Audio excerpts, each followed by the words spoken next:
Manhã sem roteiro, livro da vez, Educar Sem Pirar, da Nanda Perin, super lançamento de 2021 que ela escreveu durante a pandemia. Ela é mãe do Gael e do Theo, tem 2 crianças, ela é psicóloga, enfim, trabalha com educação parental e todas as coisas que eu sou apaixonada, e ela resolveu fazer um compilado aí de todas as técnicas e métodos que ela utiliza para educar pais e mães. Então vamos comigo, porque o assunto hoje é muito legal. A gente vai conhecer a rotina corujinha, que foi o nome que ela deu para uma técnica que ela criou e que eu quero que traga para vocês somente o conceito e a consciência. Não quer dizer que você precisa fazer exatamente como tá aqui, exatamente como a gente conversa, tá bom? Vamos abrir um pouco, né? Porque cada mãe, cada família tem uma realidade, vamos combinar?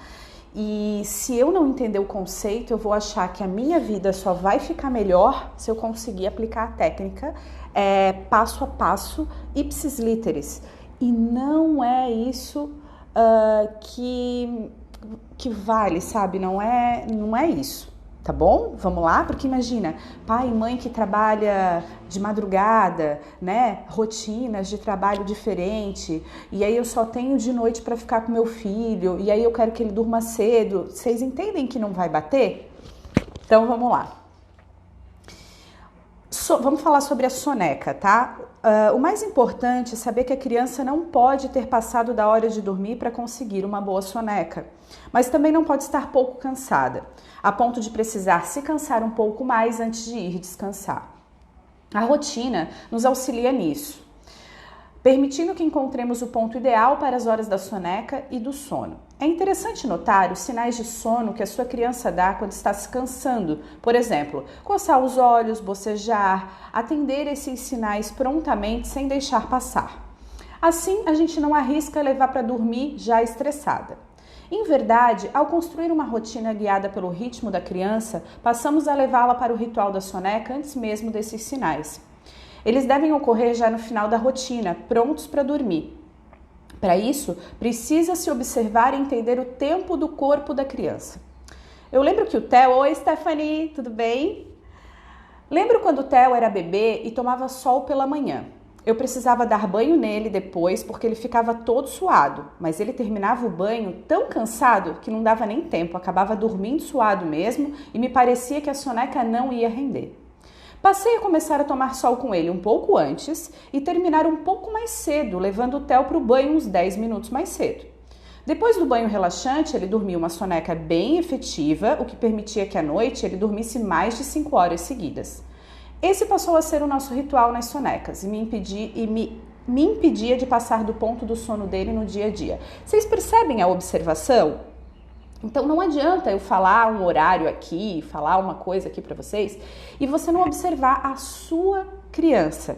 E também não levar tudo a ferro e fogo, tipo, se não for assim, então não vou fazer nada. Não. Então assim, vou contar a minha experiência, né? A Isis, ela tem muita energia, muita. Então ela sim, ela tende a dormir. Tá? Ela dorme perto do horário do almoço, meio-dia, quase que sempre, desde sempre. Quando isso não acontece, a gente tem alguns probleminhas aí. A gente percebeu que ela dormia muito cedo, daí 6 da tarde, sabe?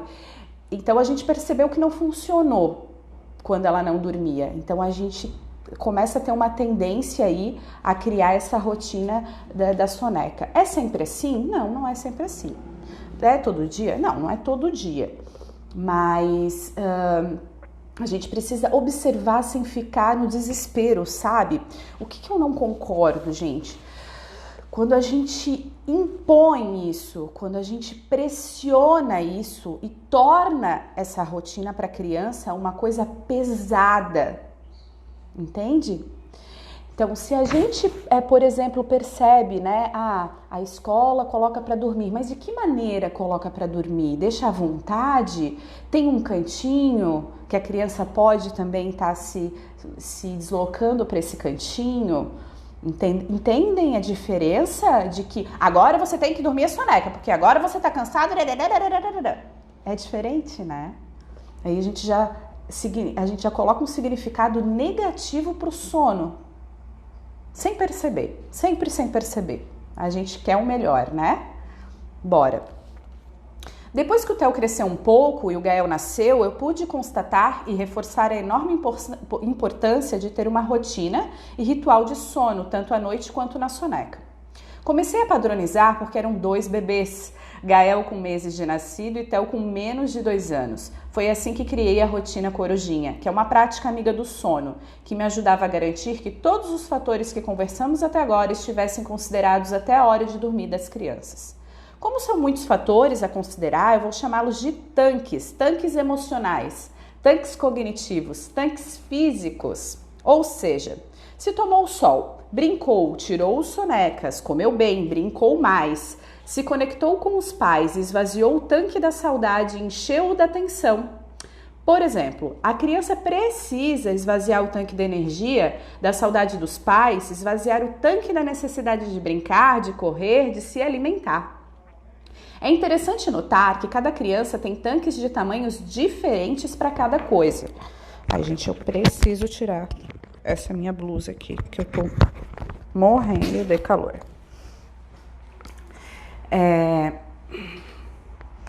Algumas têm tanques enormes da saudade para esvaziar. Outras se esvaziam com certa rapidez. Outras têm pequenos tanques de energia para gastar, enquanto a grande maioria tem tanques tão grandes que precisam correr e pular o dia inteiro para conseguir esvaziar. A criança precisa estar cansada o suficiente para querer dormir, mas não exausta a ponto de já estar elétrica. Se a rotina terminar com uma criança acordada e demorando para dormir, considere os horários podem estar errados e ela pode não estar cansada. Se estiver agitada e hiperativa, então pode ser que tenha passado do ponto do sono e já esteja com adrenalina no corpo para aguentar ficar acordada mesmo exausta. A rotina é importante exatamente para encontrar esse ponto, já que o acúmulo de cortisol ou a presença de altos níveis de adrenalina não permitirão que a melatonina tome conta. Essa rotina deve contemplar os níveis de cansaço da criança. É importante que ela tire as sonecas necessárias e que chegue a hora de dormir com o corpo preparado para isso. Que tenha horário para comer, para correr, para brincar, para se conectar com seus cuidadores e se sentir amada. Que tenha liberdade para desenvolver habilidades e autonomia. Que no seu dia exista a hora para contemplar cada tanque da sua criança. Aqui, gente, ela setoriza, né? As ações aqui, então parece complexo, mas se eu for resumir para vocês, é deixar a criança em paz, deixa ela, prepara o ambiente, deixa tudo preparado para que ela tenha liberdade para ser criança e isso vai fluir, tá? Precisa achar que é tudo setorizadinho, isso aqui é só para a gente identificar, né? Por exemplo, eu fiquei o dia inteiro fora. Meu filho não me viu. Por que ele não quer dormir no horário? Porque ele quer ficar com você. Graças a Deus, isso é positivo. Então, quando a gente identifica isso, a gente percebe, né? Que porque o nosso filho quer ficar com a gente. Mas pode ser que ele ficou o dia inteiro sentado. Pode ser que ele ficou o dia inteiro limitado. Tá? Bora lá. Para facilitar, eu faço um quadro de rotina com imagens para cada atividade do dia. Para crianças maiores, né, gente, isso aqui. Dessa forma, a criança maior poderá acompanhar, organizar mentalmente, processar, aceitar cada nova atividade. Eu não sou dessas de, assim, né, de tudo, assim, esquematizadinho, né? Crianças são seres concretos, não entendem coisas abstratas demais, precisam de algo que possam ver, tocar para entender melhor. Assim, o quadro de rotinas com fotos ou desenhos de cada atividade pode ser extremamente útil. Um calendário também ajuda, visto que ainda não tem um calendário mental como a gente adulto. Saber que sábado tem uma festa pode ser complexo demais, porque sábado é um conceito abstrato. O que é um sábado? O calendário vai ajudar a criança a acompanhar os dias e saber o que esperar de cada dia, entendendo por que alguns dias a rotina corujinha é mais cedo, em outros tem festinhas para ir e dormir mais tarde. Como para dormir ela precisa relaxar, eu sugiro começar com pelo menos 1 hora ou 1h30 de antecedência esse ritual corujinha. A primeira questão do ritual é deixar a noite entrar em casa. A energia elétrica e os aparelhos eletrônicos trazem muitos benefícios, mas não nos permitem deixar o corpo se comunicar com o dia. É necessário informar para o corpo que a noite está chegando e essa comunicação acontece também por meio da luz. Existem outros fatores ambientais que informam isso, como a rotina da casa, a sequência de eventos e todo o seu entorno, tipo se você dá banho, né? Se você janta em família. A gente não tem... Gente, eu sempre sonhei nesse ritual de ler para criança, de fazer... a minha ideia assim, né, de família, de noite... era jantar, depois tomar banhinho, depois ler uma historinha e ir acalmando e a criança adormecer. Balela, tá? Pra mim, balela. Não fazemos dessa forma. Deixamos fluir, né? Quando ela sente fome, ela come e a gente também come. A gente usa dessa estratégia, assim, comer quando tem fome, né, tomar banho também, quando necessário. Então, às vezes ela toma com a Beth no fim do dia, na maioria das vezes, né? Às vezes não dá para ela tomar banho, porque ela chega muito depois do horário. Então, enfim, às vezes ela toma banho, às vezes ela dorme sem tomar banho, tá? A gente não vê um problema nisso, tipo assim. Mas a escuridão é o elemento que mais pode fazer diferença. Comunicar ao corpo que está na hora de diminuir a produção de serotonina e aumentar a produção de melatonina. O corpo então começa a produzir esse neurotransmissor que vai ajudar a relaxar. Então a gente deixa a casa toda em meia luz, tá? Se a criança estranhar, você pode começar apagando algumas e depois ir aumentando. Isso eu faço, sempre fiz, tá? Outra dica é colocar, mesmo eu adulto eu já fazia, tá? Outra dica é colocar alarmes suaves que avisam a hora de apagar a luz da casa, até que finalmente estejam todas apagadas. Ela vai botando algumas estratégias assim, né, gente? Aí então você aplica a sequência. Deixa eu resumir aqui, ó. Aqui em casa fazemos assim. Acho legal que ela fala assim, ó, aqui em casa. Essa é a forma dela. Você cria a sua, certo? Ó. Jantamos e depois sentamos para brincar juntos. As brincadeiras envolvem jogos, brinquedos e livros. Depois, um alarme suave toca avisando que está quase na hora de ir para o banho.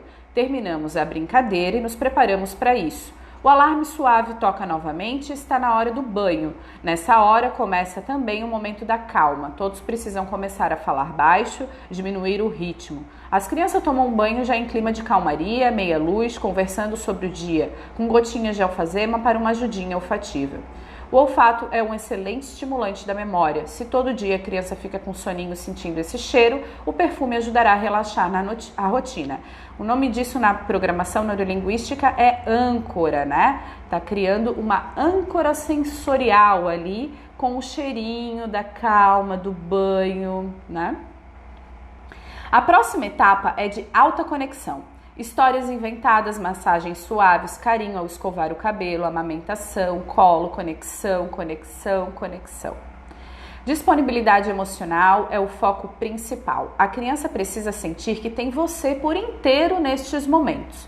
Depois, eles escovam os dentes, entram no quarto que está escuro. Sentamos ao lado deles, terminamos alguma história que faltava para terminar, então damos boa noite, todos ficamos em silêncio até que eles durmam. Aqui nesse caso ela está falando que eles dormem no quarto deles, né? Mas isso não é uma regra, tá? Assim, já li muito sobre isso. Por exemplo, a minha filha hoje dorme no nosso quarto. Mas se ela quiser, ela pode dormir no quarto dela. A gente, por enquanto ainda, a gente está nessa fase de estar bem juntinho, bem apego, para tentar passar o máximo de segurança possível para quando ela quiser realmente dormir sozinha, tá? Mas é raro uma criança que goste de dormir sozinha. Aqui eles são irmãos, é diferente, tá? Aqui em casa o processo começa às 19 e eles dormem antes das 20. Mas a rotina é rítmica, dependendo das demandas do corpo deles, podemos atrasar ou adiantar o esquema um dia ou outro. Essa rotina e o ritual corujinha foram a salvação da vida de centenas de famílias. Espero ajudar a sua. Aí ela finaliza assim, ó. Uma seguidora entrou em contato relatando que suas crianças levavam horas para dormir. Ela e o marido já não aguentavam mais e só de saber que a hora de dormir estava chegando, eles já ficavam nervosos. Depois de entender a rotina corujinha, ele se deu conta que suas crianças saíam de uma sala iluminada e com TV ligada para um quarto escuro. E os pais esperavam que dormissem quando ainda estavam começando a entender que era noite. Conforme o tempo passava e as crianças não dormiam, os pais, estressados, começavam a dar broncas, mandando ficar em silêncio para dormir, chateados, ameaçando sair, deixá-los sozinhos no quarto, o que só agitava e deixava os corpos em estado de alerta, com medo de abandono e com medo de rejeição. Não havia calma, nem tranquilidade, nem relaxamento, nem conexão. Levavam quase 2 horas para dormir. Depois que começaram a rotina corujinha, passaram a eles mesmos estar mais calmos na hora de deitar para dormir. A culpa não batia por estarem dando broncas, já que tudo que fizeram antes de dormir foi estar presentes para os pequenos. Curtir bastante e depois permitir que seus corpinhos diminuíssem o ritmo. As noites se tornaram mais tranquilas e ela e o marido mais satisfeitos com a experiência de ter filhos. Bom, gente, a gente já teve várias rotinas aqui na minha casa. Hoje a gente assinou o Disney Plus, né, que tem vários programinhas e filmes bacanas. Então a gente assiste, conversa bastante sobre o que está passando no vídeo, é bem legal, é bem produtivo. E a gente diminui também a luz da TV, porque a TV tem uma luz muito forte, então a gente diminui para tentar baixar um pouco. Tá sendo bem legal, tá sendo bem positiva essa nossa rotina, assim, sabe? Porque eu já tentei ler muitos livros e a Izzy sempre pega da minha mão e quer ler do jeito dela e a gente deixa, né? Então esse ritual, assim, de ler histórias que eu sempre sonhei, né? Era uma projeção minha, até então não existiu. Às vezes a gente consegue fazer alguma coisa com fotos da família, ela gosta bastante de ver fotos da família, e aí a gente vai nessa vibe, assim, tentando ser o mais fluido possível, né? A minha filha dorme, assim, entre 20 horas e 21, em geral. Quando não tira soneca, às vezes às 7 horas ela já tá dormindo, né? Ela dorme super bem, tá? Super bem, assim. Graças a Deus, né? E eu sei que não é todo mundo que tem essa experiência, né? Às vezes a criança realmente não dorme por N motivos, mas estude sobre, tá? Em geral tem a ver com o ambiente e as pessoas à sua volta. Posso dizer que na maioria dos casos, tá? Que bom, né? Que bom, porque daí a solução tá dentro da gente adulto. Gente, solução de criança é nossa. Eles são só consequência. A causa é sempre nós e o ambiente. Tá bom? A gente estuda e as crianças a gente deixa em paz. Eu sou a Lígia Comelli, sou formada em Psicologia Positiva, Programação Neurolinguística, Educação Vive Consciente, sou jornalista, trabalho com crianças há 22 anos e sou mamãe da Isis de 3 aninhos. Espero que você esteja gostando dessas partezinhas desse livro e a gente se encontra aqui amanhã às 9, na Manhã Sem Roteiro. Tchau!